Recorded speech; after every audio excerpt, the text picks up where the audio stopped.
The Master Tavern Keeper's History of the Old World.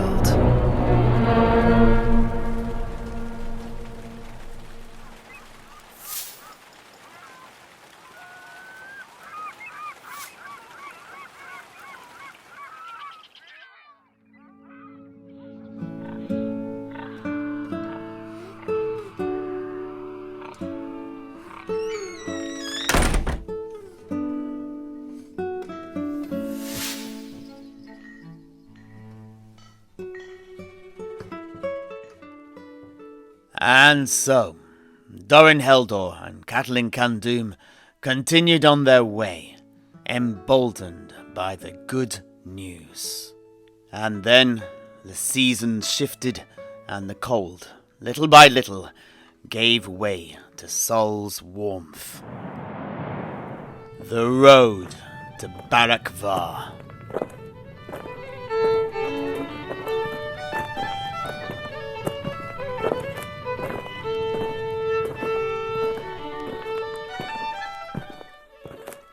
And soon enough, the two dwarves reached another fork in the road. Oh, yeah, I'm sorry, Master Tavern Keeper, but where are we exactly now? We are where the East Trail branches off from the South Road, east towards Mad Dog Pass, following the Howling River upstream for much of that distance, back to its deafening source in the mountains. Och, I'm sorry, Septimus, but now I'm gonna have to stop you. What's with this Howling River? That's another strange name. Do its fish have the faces of wolves or something? Well, actually, Howling River has hardly any fish, or any other aquatic creatures, in it at all. Its currents are far too strong, and its waters flow far too swiftly to make for easy living conditions for our fishy friends. Rumours go that there is also another reason for this, though. It is said that the river's waters actually originate from a dark, underground river, flowing below the heights of the World's Edge Mountains just south of Mad Dog Pass. From here, it is told that deep waters burst forth from the narrow cracks upon the western face of the mountains and collects in well water-worn channels. These soon flow into one another, mingling to create the river proper as they rush downwards towards the flatter lands below. The rocky gaps that are the fountainheads of the river are far too narrow to allow any of the underground fish to escape into the outside world. Although, that said, occasionally, and I do mean very occasionally, you do get the odd, bright white, disorientated fish, its eyes, blind and milky, being swept along in the racing currents of the river. But in all honesty, if you spot a fish in the Howling River, you're more likely to see one of these ghostly swimmers floating dead on the river's surface, killed by the shock and impact of falling out of their home and down a mountainside. Any living fish caught are considered quite the delicacy by some nobles of the Border Princes, but I also hear that they're not that tasty, and their status is purely down to their rarity. Och, to be true, some rich folk will buy anything if the thing is unique. They've got more coin than sense. Ah, indeed. Oh, I just remembered something, actually. I once encountered a cellar of bottles of ice-cold water from the Howling River.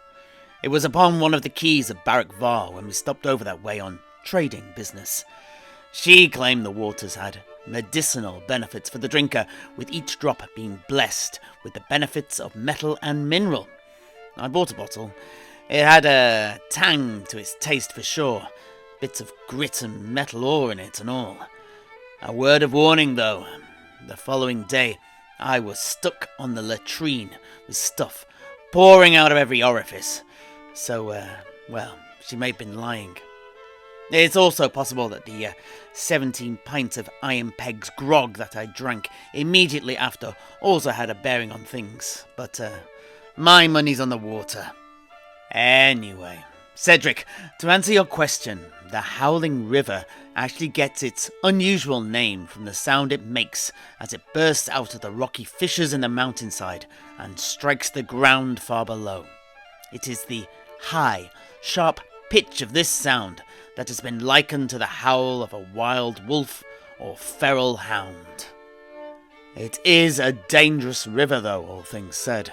My old shipmate, Ludwig Brambledown, a former huffer himself, a river sailor, told me that only the most quick and experienced of huffers had any chance of safely navigating its waters. But even then, it only took a single mistake, and you'd find yourself swallowed up by her freezing depths.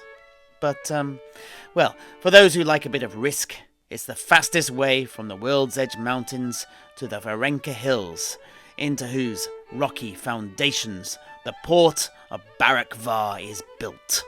Och, I see. I had not expected such a complicated explanation, Septimus, but cheers. Consider my curiosity once more satisfied. Excellent.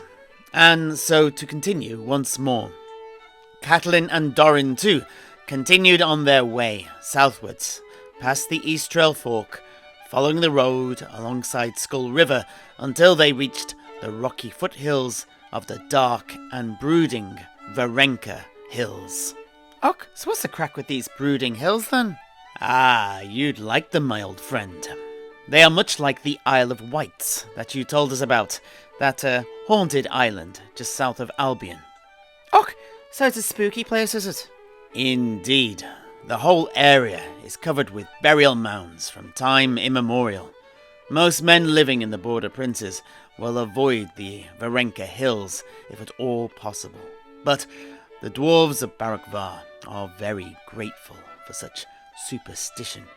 It keeps things quieter.